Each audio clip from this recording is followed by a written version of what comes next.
Okay, I want to show you this picture. This picture I have shown some people, and I've asked them, I said, can you tell me which person that is I? And it bothered me because I was hoping that they would immediately point to this person, because that's me. But I guess that I've aged and I don't look the same anymore.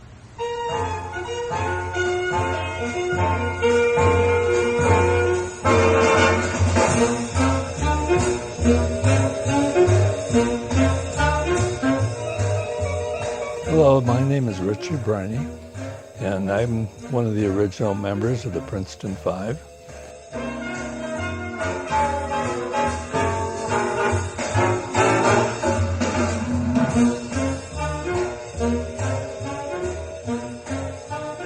And we started the group back in 1960.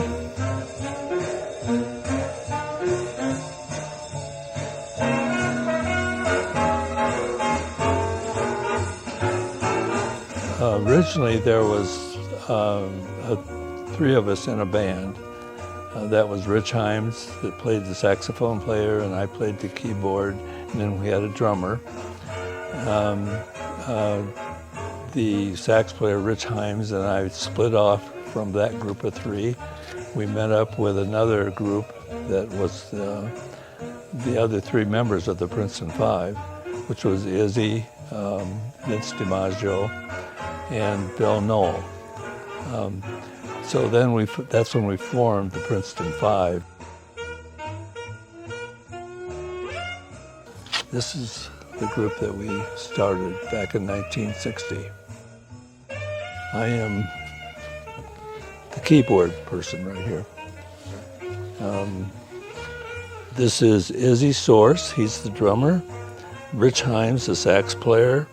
Bill Noel was a guitar player, and Vince DiMaggio was the singer. All of us had our own jobs, and then we met almost once or twice a week at Izzy's, the drummer's house, and practiced. We formed our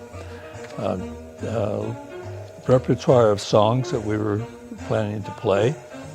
We hadn't even thought about recording anything at that time. We just was playing for different events, usually high school sock hops.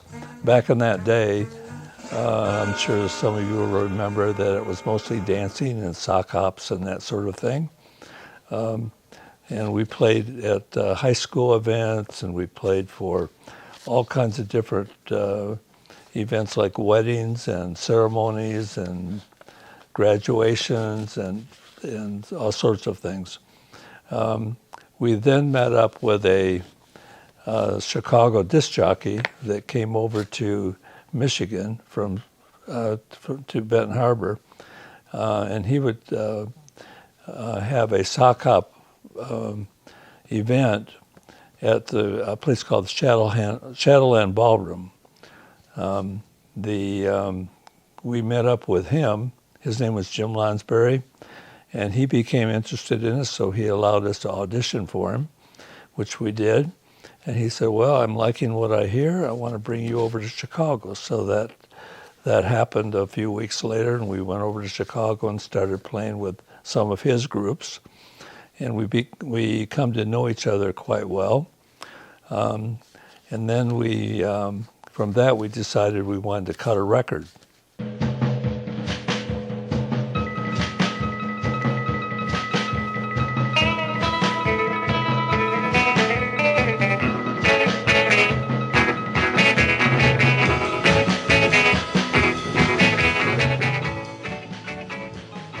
I was a computer developer, computer systems developer.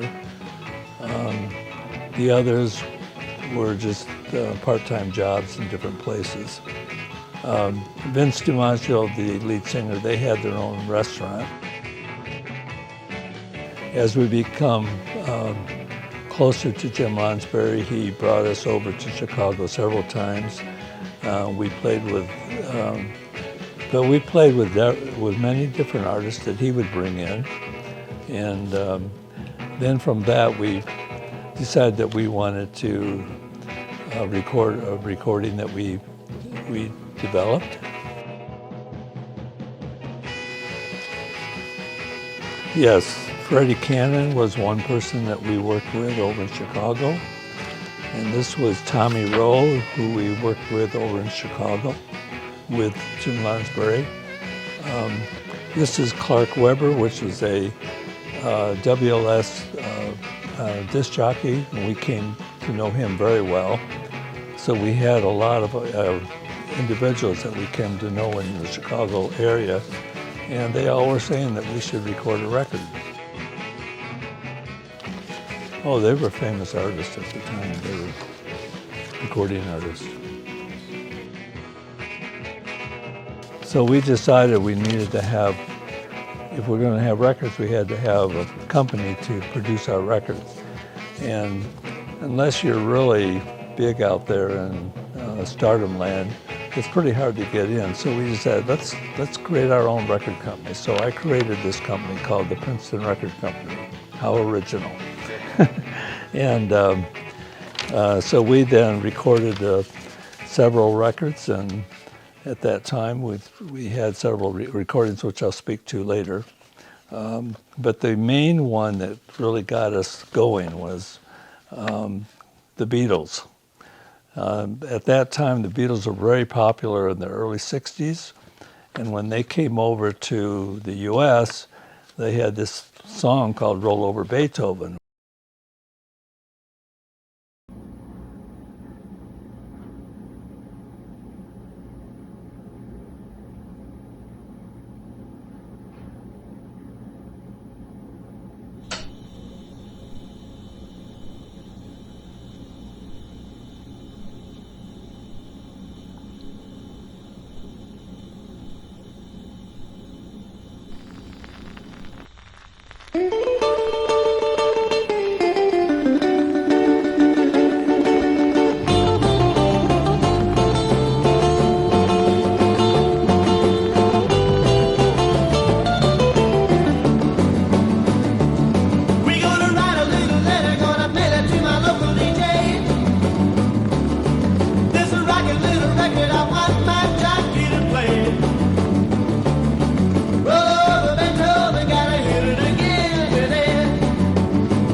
At that time, we had quite close ties with the WLS disc jockeys, and then they recommended this, that we immediately record the record, Roll Over Beethoven. We were already playing Roll Over Beethoven at our gigs that we played at, and from that we recorded it over in the Chicago RCA recording studio, and we developed quite a bit of following, from that experience.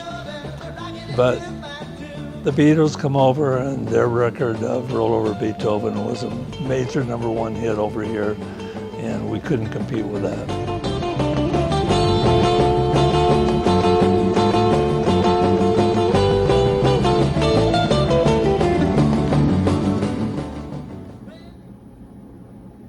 We were getting popular just through all of the different places where we played.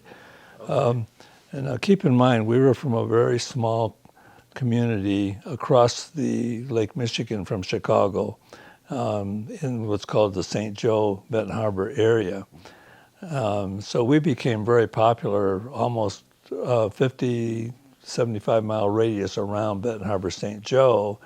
And so we gathered quite a large following, so that no matter where we would go, we would have large, turnout, large crowds turn out.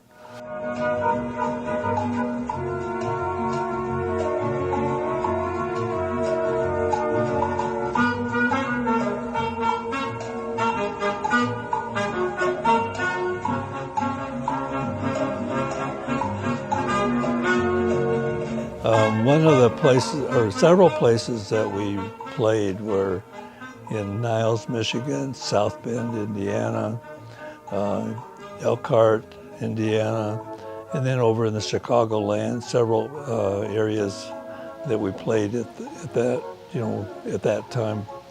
We even went up into Wisconsin several times, and from all of that, we developed a following pretty much all over the key Midwest, keeping in mind that WLS and another radio station there, WCFL, they were playing our record. So that was giving us an opportunity for popularity throughout the Midwest. And that all evolved into a lot of young people following us to wherever we played in the Midwest. I'm going to talk about the sixth member that came into our group. That would be this person over here, and his name was Bruce. He was a student at Iowa State University, and he talked about us an awful lot over in his area of the school. So he asked us to come over to Iowa to perform at several events that he had planned for us. And he was the kind of guy, you can see by looking at him, he played the tambourine. And he wasn't part of the group at the time, but he made himself part of the group because he'd get up on the stage with us and he'd play that tambourine, and we just said, oh, this is pretty cool. So we brought him on board. So we changed our name from the Princetons Five to the Princetons at that time. That's how we then evolved into the Princetons. And so at the time, we recorded this a song called Georgiana. And he was instrumental in helping us get into not only the main radio station in Iowa, but several other places. So it was a lot of fun to have him with the group. And we began gathering more and more.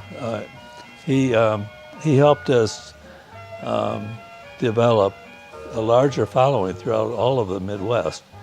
As well, because of the radio station. He just helped get, he was instrumental in getting us in places in the Iowa area that then the radio station in Iowa, in Des Moines, Iowa, then took on our record.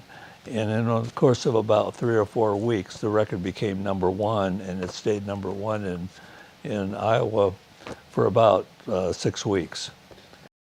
Yeah, we were on, in the course of about a year and a half, we were on probably 5 different 50,000 watt stations in the Midwest.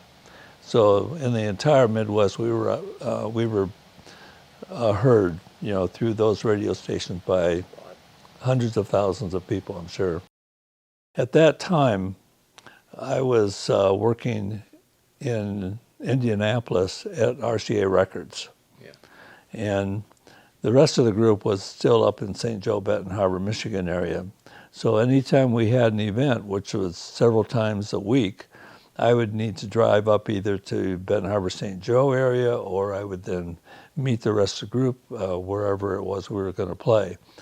Well, one of the places that we played was at a special event over in Iowa at the University State Fairgrounds, and we played there. And then we had a couple other events up north of Iowa, and this was in the middle of winter, and it was extremely cold. We had our bus. So a friend of our band, of our group, let us use their Volkswagen bus. So we then drove it over to Iowa. And when we played at this event that was north of Des Moines, it was bitter cold. I mean, it was, I think, at least around 5-10 below zero. When we played at the event that was north of Des Moines, when we were traveling back, it was just Izzy, the drummer, and myself that was in that Volkswagen at the time, driving back to Des Moines, Iowa. The bus broke down, and would not run, and the highway that was connecting those two areas was just totally dead. There was not anyone around, and so Izzy and I sat in that bus, and we were freezing and wrapped up with all of the blankets we could find, and it was getting colder and colder, and I said, we've got to find a way to get out of here. So I happened to look, and I noticed in the back window some lights coming. So I got out of the bus, got out on the highway so that there would be no one able to pass by without seeing me. In fact, I was going to block them. And they picked us up and took us back to that northern city and put us into a hotel and got us into showers that would warm us back up again and bring us back to life. I think the bus finally was towed somewhere where they fixed it, and they found its way back to Michigan.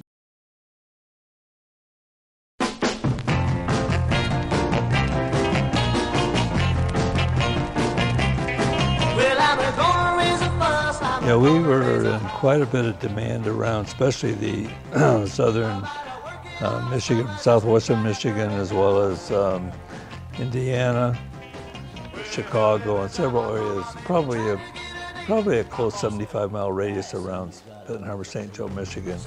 So we were asked to play for different things. There's like an example. We were asked to play for this college campus event,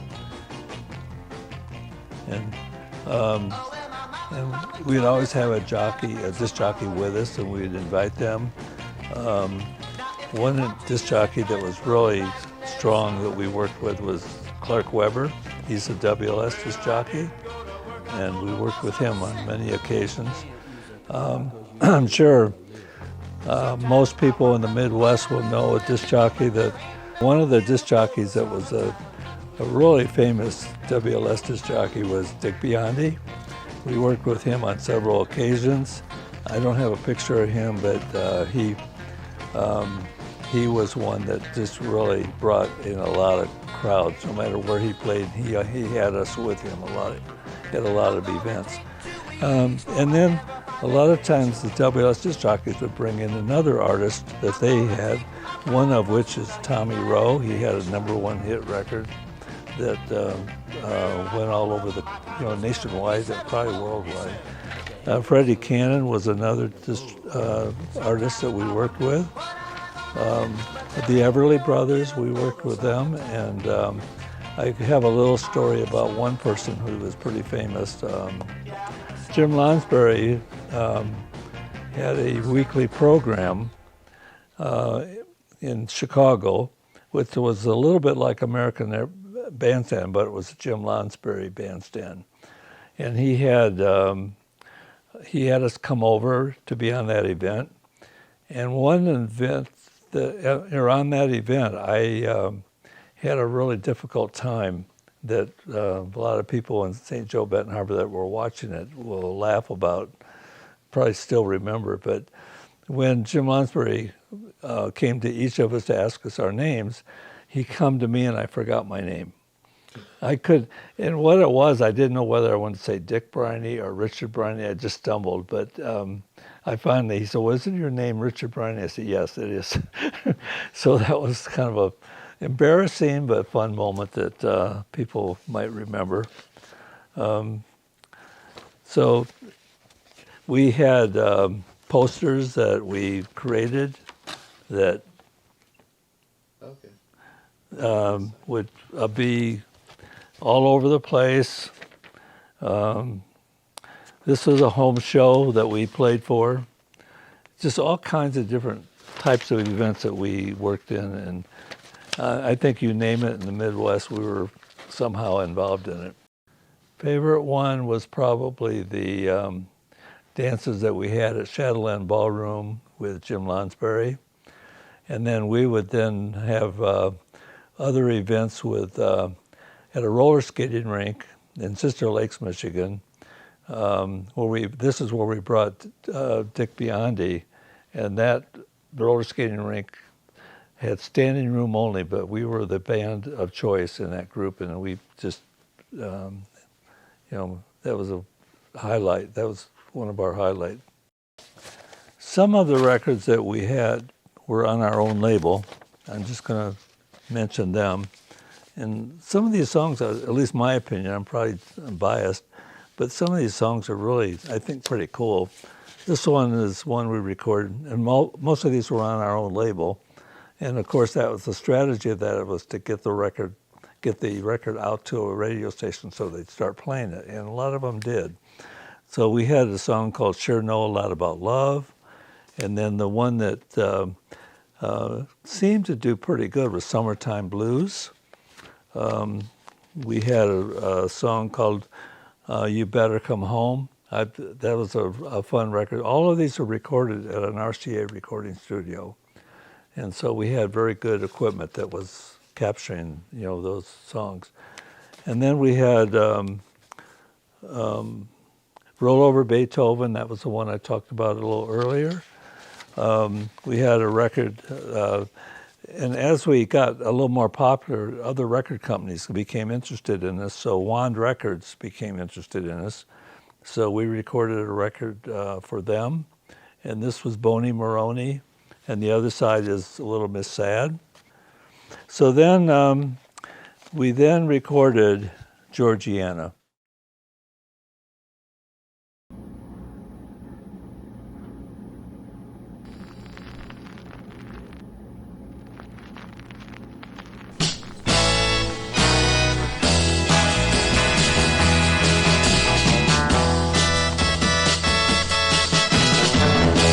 You say Georgiana loves you so much. Well, I'll tell you something.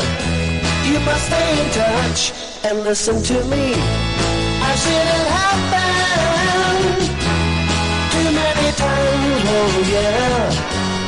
Put that girl out of your mind, oh yeah.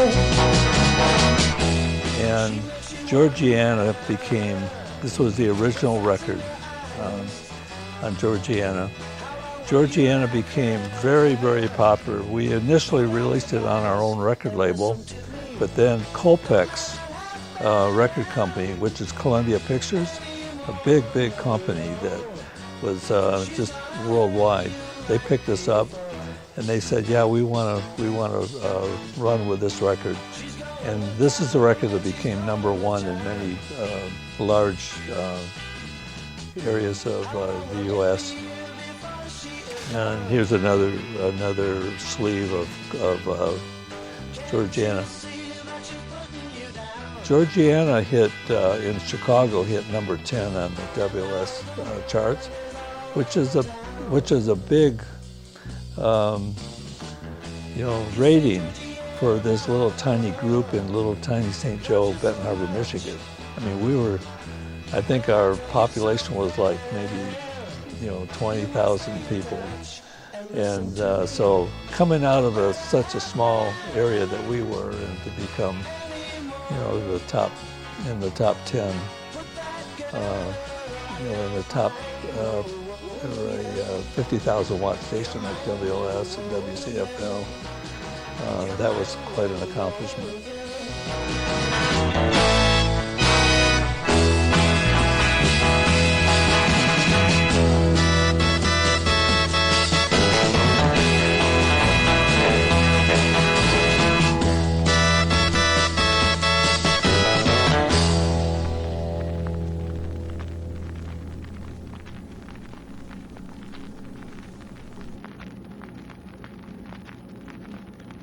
I happen to like the reverse side of this record the best, though.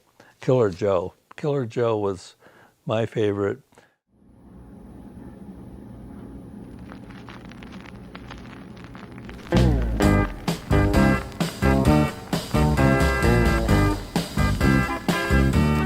Look at Killer Joe go dancing with Maureen. He don't act like he knows that she belongs to me. Someone better tell her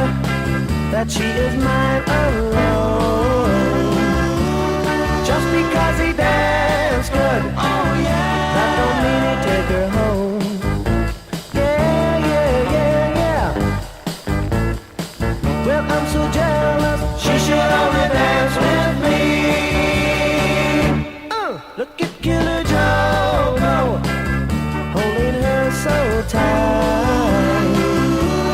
He don't act like he... Most of these recordings, the guitar player and myself would harmonize. So I was also a voice on many of these recordings. There was a record I think it was the very first record we ever cut. It was called Dead Man. And was the time that we were involved with a disc jockey in the area, and he let us come into the radio station, and we recorded it at the radio station. And we just decided to play that song. It's just an instrumental only. It never went anywhere. It was just an opportunity that we had to record in a professional studio. Well, most of the disc jockeys had certain times on their, throughout the day where they played popular top 40 songs exclusively. Like WLS in Chicago, WCFL Chicago, KFI and South Bend, and many others. They all had they were considered top 40, radio stations, and they were the target that we were after, and that they were after us as well. Okay, this is a music sheet of Georgiana. I got this from my son Jeff. Jeff Briney, he's a dentist in the Dana Point area, and he put this together for us as a present, and we just cherished this. Then another thing that we got this from my other son, my oldest son, David. He put this together, and he gave it to us on our 60th anniversary. Well, the record in the bottom of this is the hit record, Georgiana. And then this was the one that we liked a lot, on a major label, by the way, which is Boney Maroney. It's a cute song. Most of these songs, by the way, you can go out to YouTube, and you'll find if you key in the Princetons or the Princetons Five, they will hook you into these records, and you'll be able to hear them.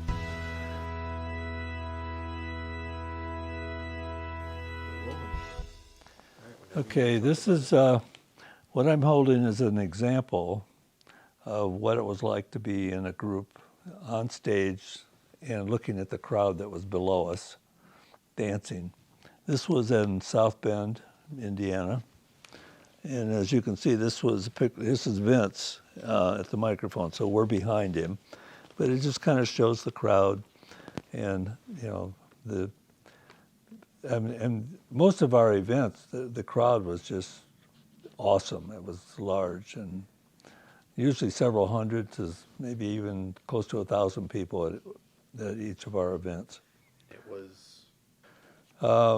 One place we stayed one place that we played was at Notre Dame in their basketball arena, and we shared the stage with the Everly Brothers, which was a lot of fun. And it looked very much like this as far as the crowd and the dancing. Okay? Yeah. And here's this is another picture of us looking up to the stage, of how we looked on the stage. Okay. Picture of us in action. All right. Yeah.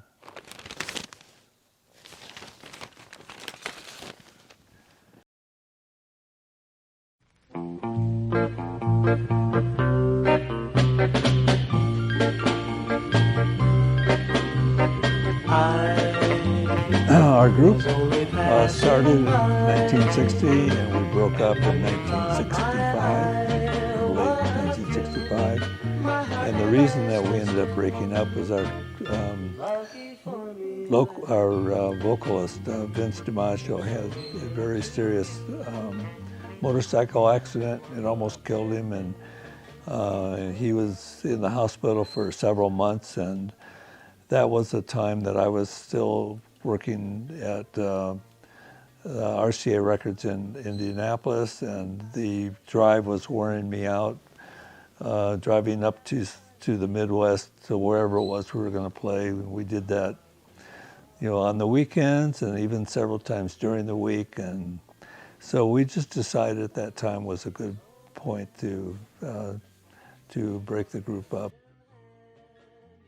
Oh, we had a great time. The 5 years that we were together, and we were meeting thousands and thousands of people, key artists pretty much on a regular basis. We had a lot of fun. And it was a really challenging time, but I would never want to do it as a lifelong career. I'm glad that I am very happy that I had the opportunity to be part of it. And it was so many times that we've had great experiences with a lot of key people in the world. But to make that a professional career, I decided that what I'm doing nowadays is what I prefer. Well, right now I'm retired, so.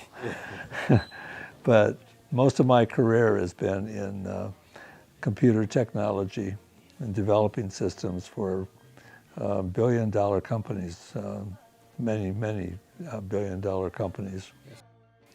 So I've had an opportunity to have satisfying experiences with a lot of individuals, a lot of companies, and so I retired in 2015, and we moved from Southern California to here in Las Vegas, and we're living here with my daughter and their family, and we're enjoying our retirement years to the utmost.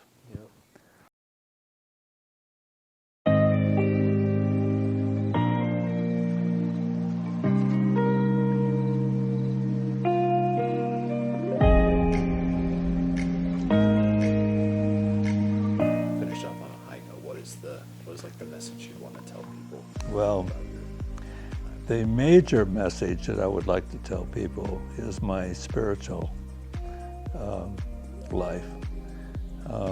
I became a Christian back in 1970, and it revolved around a near-death experience. And I'm going to tell you what brought me to the Lord was when I was in the hospital, and there were times that they told my wife, Pat, they told her that they didn't know if I was going to make it or not. The doctor even mentioned that if I was on a plank, a 10-foot plank, I was already at the 9.5-foot, part of that plank ready to fall off. And it put me into a concern that I had when a friend of mine that lived across the street from us came up to visit, and he pulled the Bible out of the table at the left of the hospital bed, and he said, "Here's what I want you to do. I want you to look at the book of John and read the book of John." So in my life, as far as what I believed at the time, I knew that Jesus was, I felt that he was a very religious person and a prophet, or whatever you want to call him. But when I read John 1:1, it hit me like a ton of bricks. And John 1:1 says that in the beginning was the Word, and the Word was with God, and the Word was God. And I thought about that one verse. I said, that's a very interesting, verse. And myself being in the, logic business, if you will, because of my trade, computer technology, I wrestled with that verse a little bit. But when I came down to John 1:14, and the verse says, "And the Word became flesh and dwelt among us," that is when I figured out who Jesus was. When I learned that Jesus was actually God in the flesh, I knew that I had to believe him, and I did.